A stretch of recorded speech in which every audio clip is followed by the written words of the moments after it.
are Locked On Padres, your daily San Diego Padres podcast. Part of the Locked On Podcast Network, your team every day.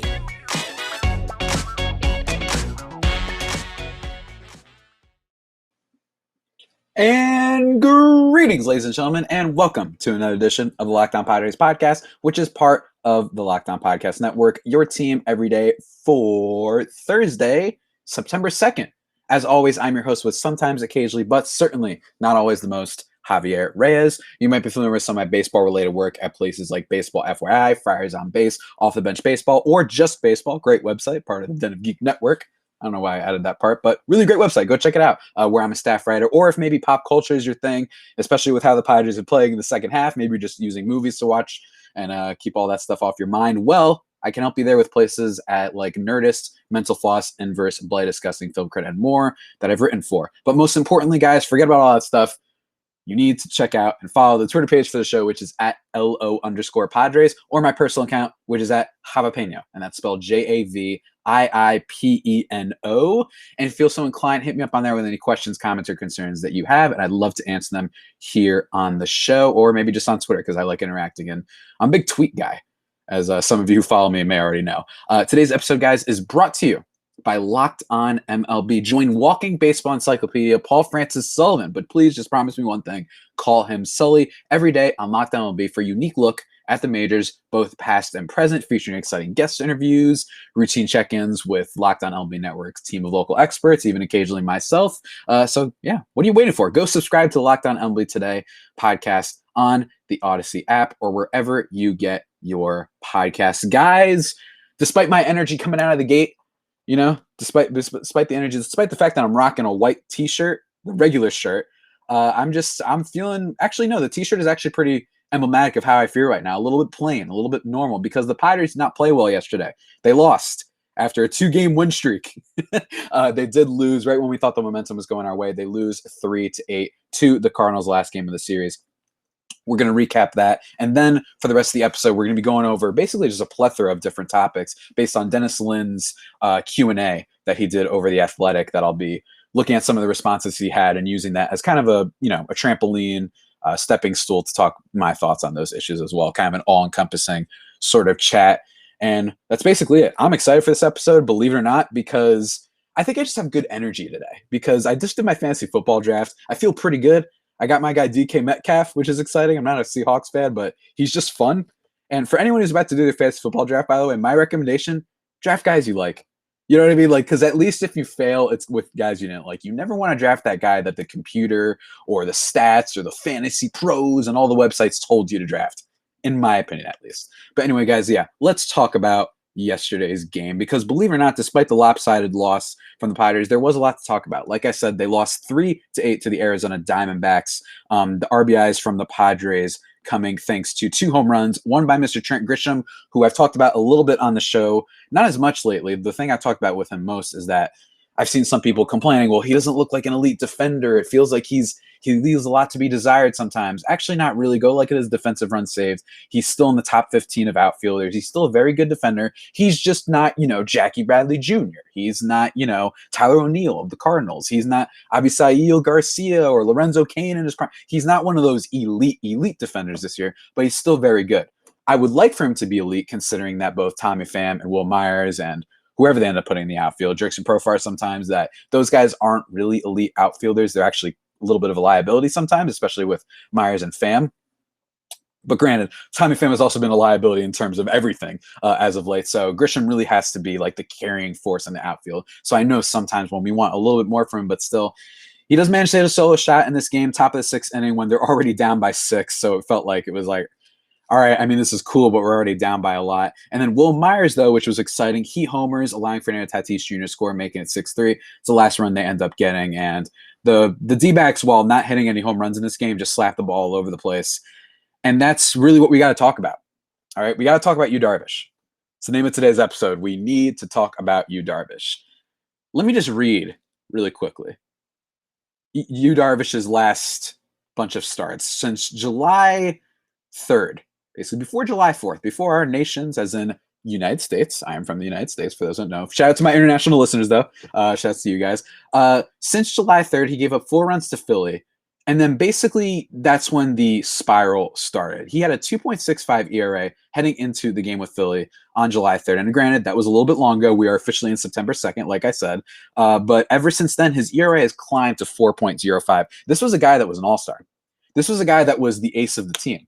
And I actually somewhat controversially said a few weeks ago, for those who might remember, I said, someone asked me, if Yu Darvish or Joe Musgrove are your options, they didn't say that. They said, more specifically, they said, who are you starting in a wild card game? This was about a month and a half ago or so between Yu Darvish and Joe Musgrove. And I still said Yu Darvish because I thought Yu Darvish throughout this year, especially against teams like the Dodgers, against pretty good teams, has really come up big. You know what I mean? But the problem is that was in the first half. Nowadays, he's been just terrible. Out of all the starts since July 3rd, there's only been two starts since July 3rd where he's given up 2 runs or less. Every other time, 5 runs, 4 runs, 5 runs, 5, 4, 2, 6, 4. That's basically what I was doing from recent to oldest. It's not good, man. And in this game, he gives up 5 earned runs on 8 hits, 6 runs technically, but only 5 of them earned. He walks 1, strikes out 3, only 2 2/3 innings. They take him out quick. They give him the yank after just 76 pitches. And then what's funny is that the rest of the game was actually okay in terms of the rest of the bullpen, considering that yet again, this is the problem with the Padres, right? For so long, they've become the bullpen team. That's what's so bad about this team. That's part of the slide. Part of that is injuries I know that Chris Paddock hasn't been that good this year. He's a back rotation type of starter, but still, Dennis Lin, he's been on the IL. We'll talk about him in just a second. And with Yu Darvish was on the IL for a little bit, all these injuries created all these bullpen games. And on top of that, you've had inconsistency from a lot of the other pitchers on the team. Ryan Weathers has been atrocious. And oddly enough, Ryan Weathers does appear in this game. He goes 1 inning, walking 1, striking out 1. It was the first appearance he's had since July 24th where he didn't give up a run. That's right. Yeah. Like I said, Ryan Weathers has literally been the worst starting pitcher in baseball. I know that they're not using him as that anymore because he clearly wasn't ready. He's hit the rookie wall. Granted, he is young.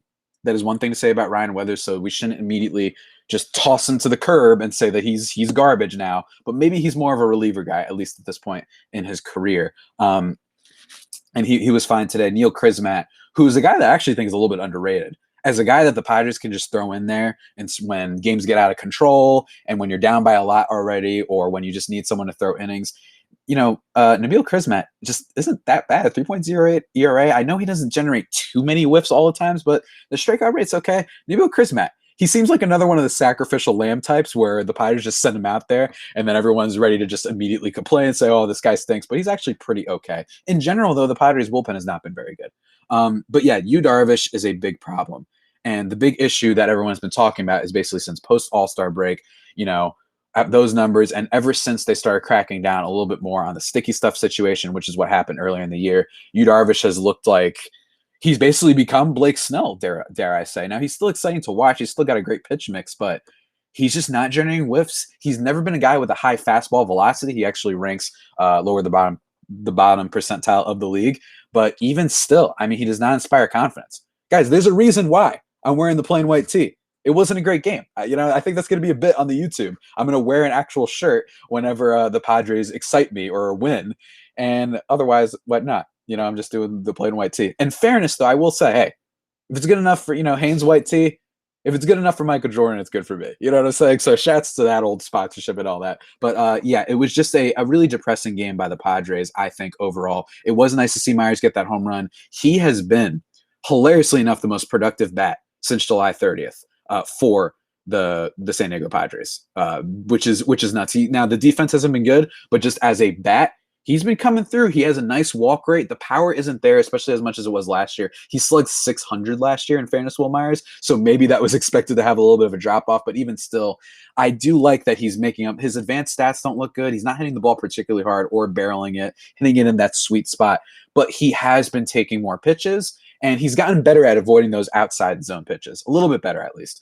So he's not like a total joke of an at-bat, which he was at one point in the season, and he's got some decent speed on the base path. So Will Myers, just slightly above average player. That's what the Padres need. They need guys more like Will Myers who might have that home run every now and then, but they need guys that aren't going to be just liabilities in the lineup. Tommy Pham, where are you? He's not even starting. Adam Frazier didn't start today. The enemy of the Locked On Padres podcast. I posted a tweet today on Locked On Padres account that people seem to like about his daily schedule. Apparently, it was a SpongeBob name that's just strikeout, ground out, pop out, ground out with bases loaded, whatever. Like Adam Frazier, it's just so bad. I don't know what happened to that guy. I know there's some regression to be expected, but he's just been, he's losing at bats to everybody.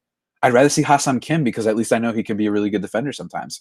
So that's really been the rough thing about the Padres for this kind of second half is they just don't have enough guys stepping up, and a lot of their guys have regressed dramatically. Yu Darvish is becoming case number one, unlike Blake Snell, who all of a sudden looks incredible, just absolutely incredible. I talked about him yesterday. But guys, you know what else looks incredible and doesn't let you down? It doesn't have a second half fallout. DirecTV Stream. That's right. I want to talk to you about it. It's a simple way to get all the entertainment you love without the hassle. DirecTV Stream brings you live TV and on-demand favorites together like never before, which means you can watch your favorite sports, movies, and shows all in one place. And the best part, there's no annual contract. So stop waiting and get your TV together with DirecTV Stream. You can learn more about it at directtv.com. Remember, that's directtv.com. Check out DirecTV Stream, guys. I think you're going to like it. But now, guys, let's move on. Let's move on a little bit. Let's talk about Dennis Lin's Q&A. First of all, it should be pointed out, in fairness, that while the Padres did drop this last game in rather depressing fashion, it should be pointed out that it was the first time they won back-to-back games in 3 weeks. So they won on, hold on, let me do my math right. They won on Monday, and they won on Tuesday. I, for some reason, thought yesterday was Thursday, so my bad. I've just been getting that wrong all day. But, so that's kind of encouraging. But even still, it's against the Dbacks. I shouldn't be hearing that this is the first time we've done this in 3 weeks. The only really tough team that the Padres have played is the Dodgers, and they got swept last week, including that 16-inning game that was a nightmare, And it was fun at some points. It did make me bring out the rally copter. It did just a little bit when Tatis hit that game-tying home run. But otherwise, Padres have been depressing. So, like I said, it's been a mess, and it just drives me insane, man. It really does. And I also want to touch on really quickly, Blake Snell. I didn't mention this on yesterday's episode, but it was a little bit of, should we have pulled him from the game given that he had a no-hitter entering, after 7 innings? I think it's okay. He pitched 122 pitches the week before, and he was at 107 before. He's been pitching a lot recently. Just wanted to address that again. I thought it was fine. But anyway, let's get into the rest of this Dennis Lin Q&A. Talk about some of the questions that he answered, some quickly, and then some not so quickly. I feel like I might want to divulge on it just a little bit longer. But first, a sip of water. You got to have water every now and then, ladies and gentlemen. Anyway, so moving on, Dennis Lin Q&A Part 2. Concerning reports of the Padres organization being very lacking in the player development department, what can the organization do to fix that? And do they think they will? I thought this was a great question. Dennis Lin says, I expect Preller already is considering anything overhauling some things in the PD department, particularly on the pitching side. You could argue, by the way, PD as in player development department, you could argue that the organization's hitting program is fine. At the highest level, for example, Jake Cronenworth and Trent Grisham have emerged as very valuable core players, which is 100% true, I agree. But the Padres clearly have not gotten enough out of their young pitching talent, especially considering how much money they have invested. The organization has played catch-up when it comes to new tech and analytics, but now might be the time to go full throttle while making a splashy hire or two, or maybe there needs to be more of a balance. Either way, the messaging throughout the system apparently needs more consistency, more than a few minor leaguers have complained there's not enough of that. That's a bad sign about minor leagues complaining about that. Now, don't get me wrong. I'm not trying to avoid this topic entirely, but let's just say, man, minor leaguers, there's been a lot of stories. I recommend everyone checking that out. The way that Major League Baseball treats its minor leaguers is abhorrent and disgraceful. Just guys having to share apartments, guys sleeping, in just random places. I don't even want to give an example right now because there's so many. It's really appalling what's going on with minor leaguers, but it's also a little bit scary, this kind of question, because because the thing about player development, and one of my takes, my early takes on the podcast, is I've never been a prospect guy. And the reason why is because I kind of take after Billy Beat in a Moneyball. You know what I mean? Shout out Brad Pitt. Like, just being like, you don't have a crystal ball. You can't sit down and tell me that kid's future. You don't know what's going to happen. And it is kind of true. I just don't like getting so excited about the next instead of appreciating what we have now. So like, there's so many Padres fans that are like, go call up Kevin Kopps and send down Ryan Weathers. And my thing is like, you're hoping that just a new name and face can just save the team. And I don't think that's necessarily going to happen. And it is a little bit disturbing because, and I'm going to talk about this next week a little bit, former Padres that have been much better elsewhere. Now, Luis Patino, in fairness, who they gave up for Blake Snell, was a top-level prospect. So it doesn't surprise me that he showed some promise, even a little bit of consistency over in Tampa. But another one is Cal Quantrill, who I haven't checked his last start, but he was one of the best pitchers in August, and he looks really good. And some people might be wondering, what's going on? Why is he doing so much better elsewhere? Guys like Ty France, who they gave up in the Mike Clevenger trade. He looks awesome for Seattle, one of the more underrated players, I think, in the league, especially at second base. So you wonder about that. Now, granted, like Dennis Lin mentioned, is that the hitting department has been okay. You still got to keep in mind Tatis went through a lot through this system. There's plenty of other guys that they had that came up through this system. So I do think, though, that there might be an overhaul. I agree with Dennis Lin. I think that you got to start looking at not just guys that are busts, but you got to start looking at an organizational thing. Now, it is a little bit new of a regime traditionally than historically the Padres with the Seidler and AJ Preller, obviously, as the GM. So there is some reason for hope. Maybe we're judging a little bit too quickly that this might actually be an overhaul. Like, let's give it a little bit of time. Mackenzie Gore was a top prospect for a reason. CJ Abrams is a top prospect for a reason. Same thing with Luis Patino. So I think there's a little bit of recency bias, although, like Dennis Lin said, I would not be surprised to see if they make a few overhauls in the player development department, especially if they're getting complaints from minor leaguers, which is what he alluded to. For sure. Now let's move on to the next one, which is kind of the hot button issue that I know some people have DM'd me about this. I think Tingler is gone after the season is over. Your thoughts? Dennis Lin says, if they miss the playoffs and finish around 500, I wouldn't rule it out. Much could depend on how September goes. Then again, Preller already has either hired or promoted 3 managers. Neither for the first 2 worked out, and Tingler obviously has a lot left to prove, working with a veteran-laden team that needs to win now. He also has a year left on his contract. The guess here is that he will at least be given the start of next season. But again, a lot could change based on next month. I agree. My thing before I even read this was start of next season, I think. Especially if next season you head in a little bit more healthy. Maybe if they make some changes. Maybe if they overhaul pieces of the bullpen, perhaps. Maybe if they bring in, maybe if they get rid of Eric Hosmer. That could certainly happen. I talked about that on yesterday's show. If they dump him and just get anybody at first base, that's a little bit less consuming in terms of money and whatnot. Then I could see if they start off poorly next season, that could happen. But my opinion is this. I do not like scapegoating managers. He just mentioned, what is it, in the past couple of seasons, what is it? Let's see here. Like 3 managers with Andy Green. Now, don't get me wrong, Andy Green was bad, and it got to the point where players were, kind of not so subtly, he might have lost the clubhouse, and we'll talk about that in a second. But in my opinion, I just don't like scapegoating managers, man. I think that oftentimes players got to play. I know he's had a couple moments. I know I didn't like him keeping Blake Snell in the game last week against the Dodgers, but to a degree, is it his fault that Ryan Weathers became the worst starting pitcher in baseball? Is it his fault that Blake Snell came over here and was just a disaster? If anything, he took the onus and said that he's the one that dismissed Larry Rothschild, that he decided on that he ended up doing. And hey, it might have been working because Blake Snell looks incredible. Check out this, by the way, for a stat. The out of all starting pitchers in the month of August, Blake Snell had the highest strikeout percentage of any starting pitcher. Yeah, not Corbin Burns, not Walker Buehler, not Max Scherzer, who we missed out on. Blake Snell. That's pretty nuts. So if Blake Snell can turn it around, man, that's really exciting and probably maybe helps Jayce Tingler's cases. But in my opinion, you can't just blame the manager. The Dodgers fans did this a couple of times with Dave Roberts over the years. I just don't think it's a nice strategy to do. And like I said, you're just wishing for greener pastures. And I think that you need to put some blame, at least some blame on AJ Preller if you're going to start complaining about Jayce Tingler. You have to, because he hired him. You know what I mean? This was his guy. And you can't just, this happens in the NBA sometimes where coaches get recycled over and over and everyone just ignores that like the GM is the one picking the coaches. NFL is the same way, by the way. So keep that in mind when asking for, Jayce Tingler to be fired. In my opinion, it's fine. In my opinion, it's more of a player's thing and you got to give him more time, man. You just got to. I don't like firing managers that name me one organization. I'm sorry that I talked about this question so much. Name me one organization that routinely fires coaches. Like, not like every 5 years. I'm talking like not like once every 5 or 6 years. I'm talking like once every 2 years, once every 2.5 years.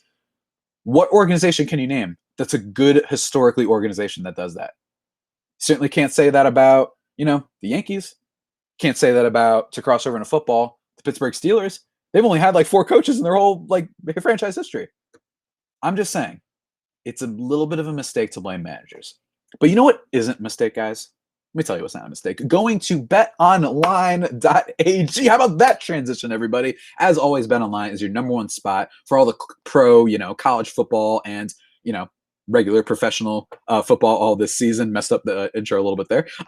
And they've got you covered this year. They got all the updated odds, props, and contests, including online's biggest $500,000 NFL mega contest and the world's largest $200,000 NFL survivor contest, open now at BetOnline. Head to the website, use your mobile device to sign up today and receive your 100% welcome bonus. And be sure to take advantage of their opening day super promo, which is that if you make a bet on the Thursday, September 9th opener between the Super Bowl champion Buccaneers and the Dallas Cowboys, your wager will be refunded up to $25 for new customers when signing up and using promo code NFL100. So check that out. Everyone's going to be watching the season opener, so why not? Take advantage of it. It's the fastest and easiest way to bet on all of your sports, whichever ones you're into. They got you on baseball, they got you on football and basketball, martial arts, and UFC, whatever you want. So guys, remember, use the promo code LOCKEDON when you visit as well. BetOnline, your online sportsbook experts.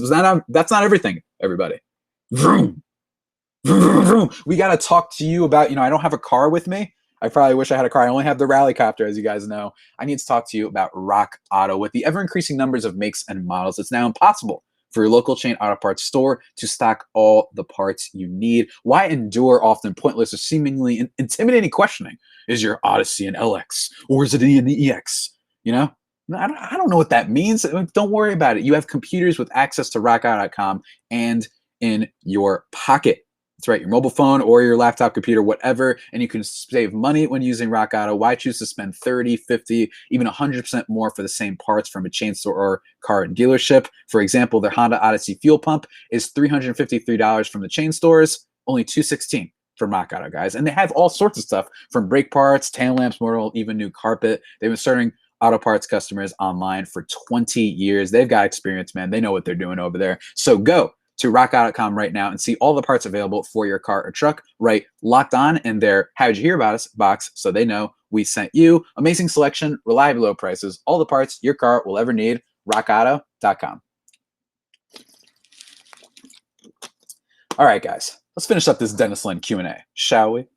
I talked a lot about the Jayce Tingler thing. I might even talk about that more next week, to be honest with you, because I think it needs to be really emphasize that firing your manager, at least in my opinion, doesn't often, I'm thinking back to the Red Sox, maybe. That's the last team I can think of. When they fired Bobby Valentine and then they brought in, it wasn't Alex Cora, but it was another guy. I forgot his name. And then they immediately win the World Series the next year. Bobby Valentine was clearly a problem, in a lot of ways, believe me, as someone who knows a little bit about that whole situation. But let me tell you, I just don't think that's going to fix the entire team. But anyway, guys, let's keep it going. Let's talk about this next one. What is the interest, speaking of kind of managers, he says, what is the interest in Skip Schumacher? Expected to be like this offseason from other teams looking for a manager? Are other guys on the staff like Barajas and Flaherty expected to draw outside interest as well? Dennis Lin says Schumacher has long been considered a future major league manager, so I expect him to draw as much, if not more, interest than he has in the past couple of off seasons. For example, he interviewed for the Mets job after the 2019 season. I'm not sure if any of the other coaches will attract managerial interest, though Bobby Dickerson has said that he said that is a future goal of his. Dickerson and Tingler are the only members of the coaching staff not on expiring contracts. Whatever happens, there could be a fair amount of turnover given how this season has gone. So basically, reinforcing what I said before, a lot of it depends on how they finish. If this is a team that finishes sub 500, given all the hype, given all the Hollywood celebrity, given all the Sports Illustrated pieces, there was one between the Dodgers and the Padres preseason talking about the ratings galore, the kind of battle, this nuclear war between the Dodgers and the Padres. Instead, it's between the Dodgers and Giants right now. So, all that disappointment, that's really one of the issues, right? So I don't know what's going to happen. I genuinely don't see a giant overhaul. And I'm not trying to disagree with Dennis Lin or say that he's wrong or anything here. He's a lot more connected to the team than I am. I'm just a dope in some library filming this podcast with my buddy Luffy next to me. Look at him. Look at him smiling. I'm going to keep him right here, actually, in my hand for just a little bit longer. Let me see if I can get that. Yeah, I just think that you might see an overhaul. It depends, but I just really don't like it, guys. I really don't. I really don't like the idea of it. But anyway, let's move on to the next question. We are predicted to win 17 games, and the Reds are predicted to win 19 games on Fangraphs and 538 for the rest of the season. Oh, I'm sorry, not 5. 538, as in the website. My bad, guys. Whoopsies. If Paddock and Darvish pitch well when they return, I think we'll be okay. Our skid happened without two of our top pitchers and our best player out. Injuries are not being talked about enough. Do you agree? Dennis Lin says, I could see the Padres finishing relatively strong, but still missing the wildcard game. The odds say that's the most likely outcome. The deluge of injuries has hurt the team as much as anything, but the Padres also failed to beat a bunch of teams they should have beaten. And now the schedule is about to get tougher than ever. That's on them. And I agree. Do you agree, Luffy? What do you think? Yeah, buddy. Yeah, he agrees. I really think that this has just been, as much as the team has been playing poorly, as much as people are disappointed that AJ Preller didn't go for a starting pitcher, it just cannot be emphasized. You cannot be losing all these games to the Diamondbacks and the Rockies. 8-11 against the Rockies this year. The Rockies are considered one of the worst teams in baseball. And it's not like they just played average against them. They finished maybe, 19 games. Maybe they finished 12-7 or something like that, because maybe they just lost that Coors, because that can happen historically. The Coors is a crazy place to hit in and pitch in. But also because the Rockies were uncharacteristically incredible at home this year. Like the splits, if they just played all their games at home, I think the Rockies are like a playoff team based on the rate that they've been going. And they're like one of the worst teams in baseball, though, in general. So that can be brought up, but 8-11 is just not going to cut it. And then the Marlins were free falling. They were trading everybody. They gave away Starling Marte. We still couldn't beat him. They gave away Adam Duvall. Still couldn't beat him. I know that team has some decent pitchers like Pablo Lopez, Pablo Lopez, and Trevor Rogers, who's going to be a Rookie of the Year candidate for sure this year in the NL. But in general, it's just kind of a mess. You cannot be playing this poorly against bad teams. So while, yes, the injuries do hurt, play against bad teams, man. And in fairness, though, that is the one hope. The one hope is that while I don't necessarily love Paddock, bottom line is Dinelson Lamet. I forgot to talk about him earlier. He does make an appearance, strikes out 3, does allow a double, but strikes out 3. It's at least a guy. Just having more guys that we trust that have talent and upside is what this team needs right now. But again, I agree with Dennis Lin. I don't know really what's going to happen on that front. What else we got? Let's see what else. Someone mentioned, I asked the same question in reference to a question about stolen bases and was told other teams have caught on. I don't buy it, as the Padres seem like they have abandoned the base running strategy altogether, not even any memorable attempts. Dennis Lin says they haven't been playing with many leads or getting on base much. There has been a noticeable drop in their aggressiveness on the base pass, but I think you can point to these things first. Agreed. I think they've been playing just poorly, but it should be brought up. Like, the Padres were outpacing every team in baseball by 20 bases in the stolen bases category, and they were winning. They were an aggressive base running team. Even Machado had a couple steals at one point, and he's not a particularly good base runner, but it just wasn't happening, and they just stopped running. With the exception of maybe Tatis, Grisham stopped running for sure. Grisham just stopped, completely stopped. Tatis still steals you a couple bases every now and then. Myers stopped. Tommy Pham stopped. And even though Tommy Pham has still been at least okay at getting walks, he still only got a 265 OBP for the last month or so. So that's why he still hasn't been on base enough to steal bases, which is basically, it's kind of like a chicken or the egg thing where or not chicken or the egg. It's kind of like a domino effect thing. Like, the stolen bases have gone down because also the Padres just aren't getting on base. So that's really just kind of a mess. And then the last question that I want to talk about that Dennis Lin brings up here. Actually, 2 more questions. Let's get through 2. Let's rapid fire these. Do you believe the Hosmer trade talks negatively affected the clubhouse morale, contributed to our downward spiral? Dennis Lin said they didn't help, largely because the Padres didn't go through with a trade. That's basically my opinion. If they had dealt Hosmer and kept winning, people around the team believe the players would have gotten over the loss of a popular and respected veteran. 100%. That's just, in my opinion, how professional athletics often happen. Keeping Hosmer and adding another infielder has complicated things quite a bit. Adam Frazier has been well received as a teammate, but he hasn't produced at all. That's an understatement. Thank you, Dennis Lin. Playing time has been adjusted, and the Padres didn't trade for a rotation boost. None of this has helped. I agree. I think we do have to remember oftentimes that these are humans, and that it certainly isn't great to hear a guy that apparently is respected well in the clubhouse with Eric Hosmer being shuffled around. But I will say this.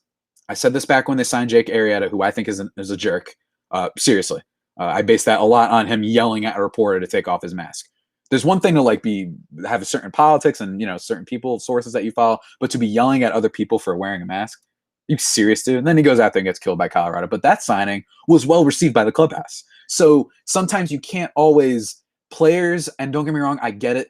I couldn't imagine being Manny Machado or, say, Fernando Tatis, hearing some dude walk into a room, 25-year-old out of Princeton who has major in, mathematics, who's never played baseball in their life, telling you that you stink at shortstop and you shouldn't play or whatever. Like, that must drive players insane. But at the same time, they can sometimes be wrong too. They're getting excited about Jake Arrieta just because he was once good and he's a veteran. Meanwhile, he's one of the worst pitchers in baseball. So it goes a little bit both ways. The last question that I want to talk about, anyone talking about what's up with Tatis looks depressed and like he is just going through the motions. Something going on in the clubhouse?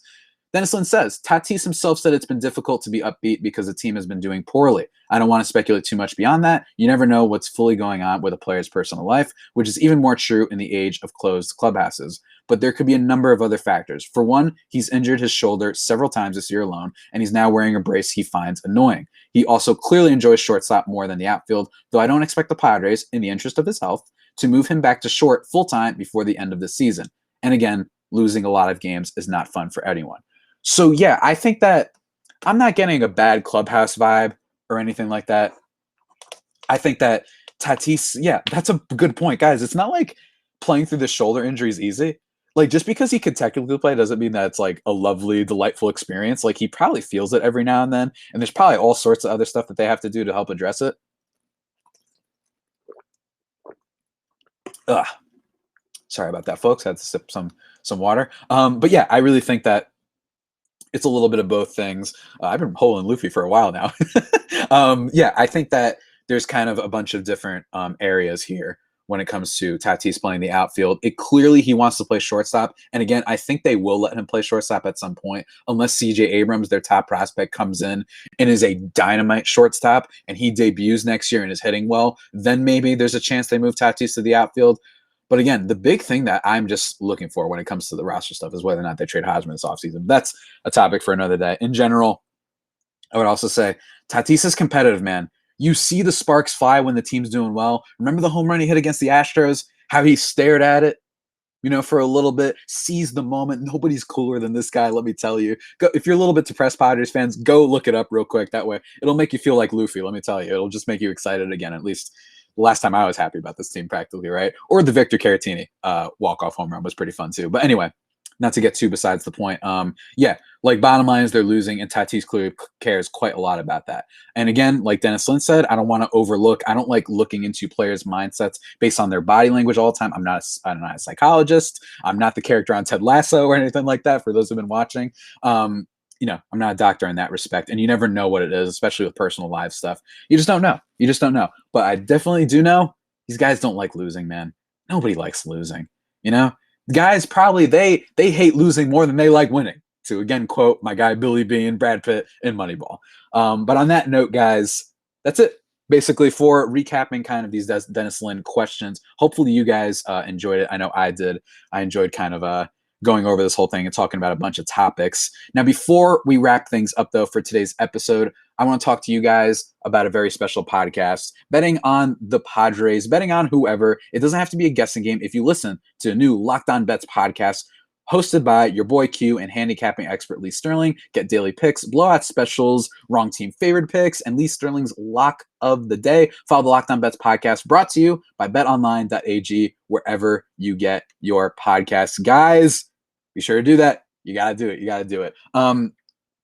In terms of the future of this podcast, guys, next week, going to be talking a little bit about former Padres and how they've been doing with other teams, as well as recapping, the results of this Astros series. And speaking of the Astros series, tomorrow's episode is going to be a crossover with the Locked On Astros, guys. It'll be the first crossover that I'll have done on the YouTube channel. Like I said, this YouTube channel has been a lot of fun. Be sure to subscribe, guys. Locked On Padres on YouTube, and it's just another form of the podcast. If you like seeing me goof around, if you like seeing me hold up my figurine of Luffy, and just seeing whatever dumb gimmicks that I come up with for the rest of the season, that should be good. Whatever shirt I'm wearing, be sure to subscribe for sure. And also next week, probably going to it has to be talked about because Padres unlikely to be a playoff team, but one thing that is a little bit more likely than that is Fernando Tatis Jr.'s case for NL MVP. So I'm going to be talking about that and giving my definitive kind of thoughts and predictions on whether or not he's going to and if he deserves it. How about that, guys? That should be a lot of fun. That's going to be next week, as well as recapping the series and all sorts of stuff. Don't worry. The show goes on. The show goes on, ladies and gentlemen. And with that all being said, that about does it for today's edition of the Locked On Padres podcast, the only pod that may be better than the Padres themselves. Remember to subscribe to the podcast wherever you get your podcasts from: Stitcher, Spotify, Apple Podcasts, Google Podcasts, Overcast, wherever, Stitcher, just all of them. They're all on there. Be sure to send me some 5-star reviews on the Apple Podcast app. I would greatly appreciate that. Let me get that rating up for sure. Subscribe to the YouTube, follow the show or myself on Twitter. And until next time, stay safe and, of course, stay faithful. My Friar Faithful homies, take care.